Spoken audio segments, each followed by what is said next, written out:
Pumasok dito sa B-Mobile is nagtitinda po ako ng mga merienda sa Kapitolyo, sa palengke. So naglalako po ako ng merienda sa umaga, and then sa paggabi naman po is nagtitinda po ako ng balot.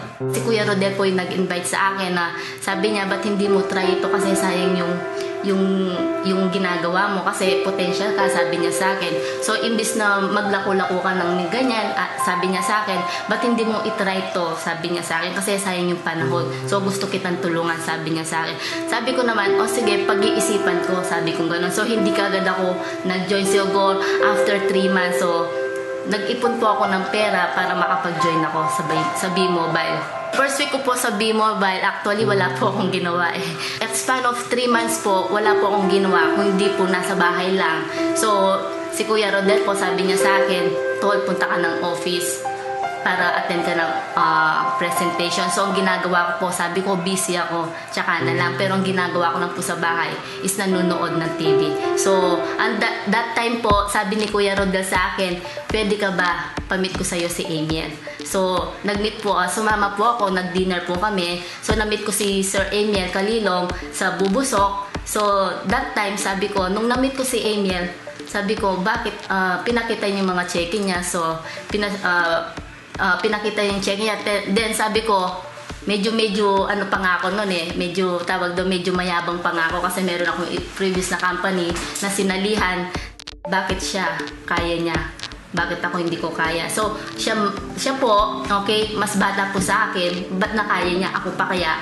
Hindi po ako nasira ng loob kasi alam ko sa sarili ko na totoo ang negosyo. Dati, hirap na hirap po ako sa pera. So, almost, ang dami kong utang. Siguro sa kamay ko na to, hindi mo mabilang kung sa Lunes, Martes, Miyerkules, Huwebes, Biyernes, Sabado, Linggo, kung meron pa nga susunod na araw. Kung hindi po kay B-Mobile, wala po siguro ako ngayon.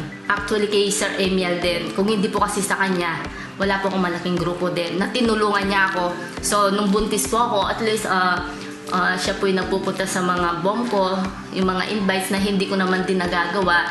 So, sabi ko nga, syempre, hindi man po siya mabayaran ng pera. Yung tulong niya po sa akin, ipinapasa ko din po. Actually po, na-inspired po ako kasi yung mga katulad ni Sir Duncan, Sir Peewee, yung mga tumulong sa akin. Sabi ko kasi, dati, nanood lang po ako sa YouTube. Ngayon po, hindi po na-expect. Lalo nung tinext po ako ni Sir Duncan at ni Amiel. Nakita po yung pangalan ko. Wala po ako sa top earner, pero nandito po ako sa harapan. Ako na po yung ini-interview, ako na po yung nagtitestimonial. So, marami din po akong sinacrifice kahit na buntis po ako. Nagpupunta po ako ng Olongapo, Pangasinan para ibuang ko lang po yung mga invites ng mga leader ko. So, ako po, may pera man po ako, wala. Ginugok po kahit utangin ko lang po yung pamasahe ko para mapuntahan ko lang yung tao. Hindi po ako nagre-reklamo dahil alam ko kung kahit isa lang po yan, baka yung isa na yan, siya po yung magpayaman sa akin. Yung best tip ko po, ako po isang housewife po. So, ako po ginagawa ko to para sa pamilya ko. Gusto ko rin tulungan ng asawa ko kasi ako po 4 na yung anak ko. Pero kasi ako po hindi po naranasan ang masarap na buhay.